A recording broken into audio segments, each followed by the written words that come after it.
मुसलमानों को भी नहीं पता ये सच। पूरी दुनिया में अपनी पकड़ बना चुके इस्लाम धर्म के बारे में आप सभी जानते होंगे, लेकिन क्या आपको इस धर्म का असली सच पता है? क्या आपको ये मालूम है इस्लाम धर्म में की जाने वाली चीजें आखिर क्यों होती है?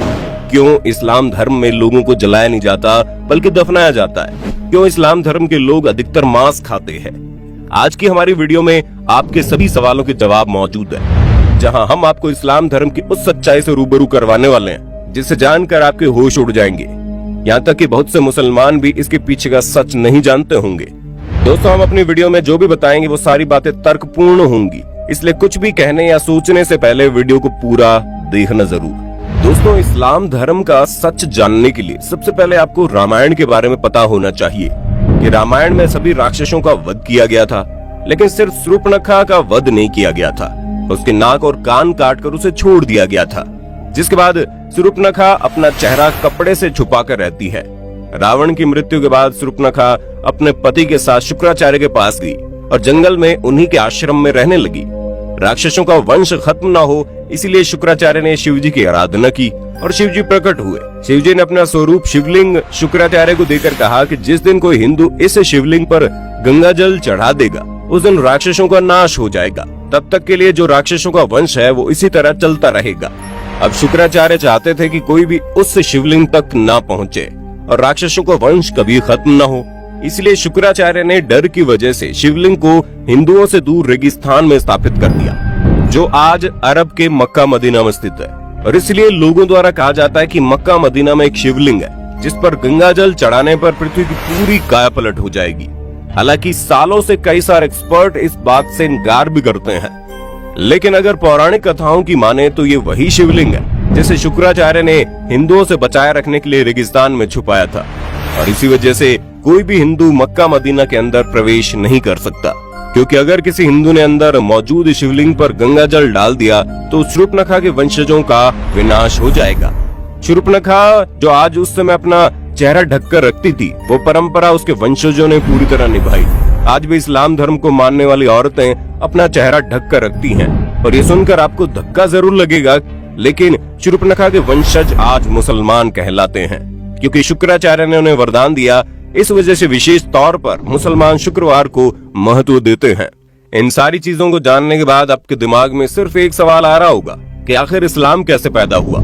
तो दोस्तों, आपको बता दें, इस्लाम कोई धर्म नहीं है, वो एक मजहबी दिनचर्या है।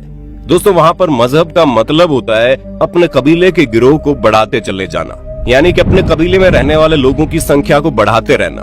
दोस्तों, ये तो हम सभी जानते हैं कि इस्लाम धर्म की स्थापना करने वाले मोहम्मद अरब के वासी थे, और अरब के देशों में सिर्फ और सिर्फ रेगिस्तान पाए जाते हैं। वहाँ जंगल तो छोड़िए, हरियाली भी नहीं होती, लेकिन वहाँ पर मुश्किल से इक्का दुक्का ही पेड़ पौधे नजर आते हैं। और इसी वजह से वहाँ पर लोगों के मरने के बाद उन्हें जलाने के लिए लकड़ियां न होने के कारण मृत शरीर को जमीन में दफना दिया जाता है। अब रेगिस्तान में हरियाली तो है नहीं, इसी वजह से वहाँ पर हरा चटक रंग देखकर इंसान जला जाता है, जो कि सूचक का काम करता है। इसी वजह से इस्लाम धर्म में हरे रंग को इतनी ज्यादा महत्वता दी जाती है।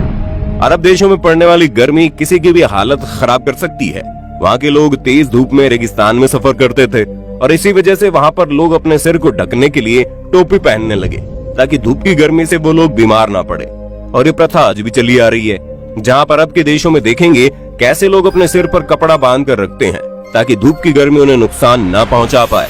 अरब के देशों में पानी की बहुत ही ज्यादा कमी देखने को मिलती थी। ऐसे में लिंग यानी मूत्र मार्ग को साफ करने में पानी खराब न हो, इसलिए वहाँ के लोग यानी कि इस मजहब के लोग अपना खतना करने लगे।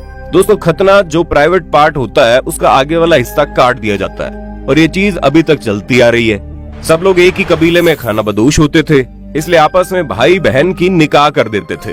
उन्हें शादी करने के लिए कहीं दूर रिश्ता ढूंढने की जरूरत नहीं होती थी, पर हाँ, वो लोग शादी करने से पहले इस बात का जरूर ध्यान देते थे कि जिसके साथ वो शादी कर रहे हैं वो उसका सगा भाई या बहन ना हो। अगर कोई चाचा या मामा वगैरह का लड़का या लड़की है तो उसके साथ ये लोग आराम से शादी कर देते थे।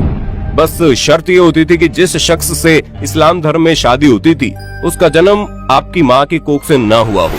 अब अगर बात की जाए खान पान की, ये तो आप जानते हैं कि अरब के देशों में रेगिस्तान के अलावा आपको और कुछ देखने को नहीं मिलेगा।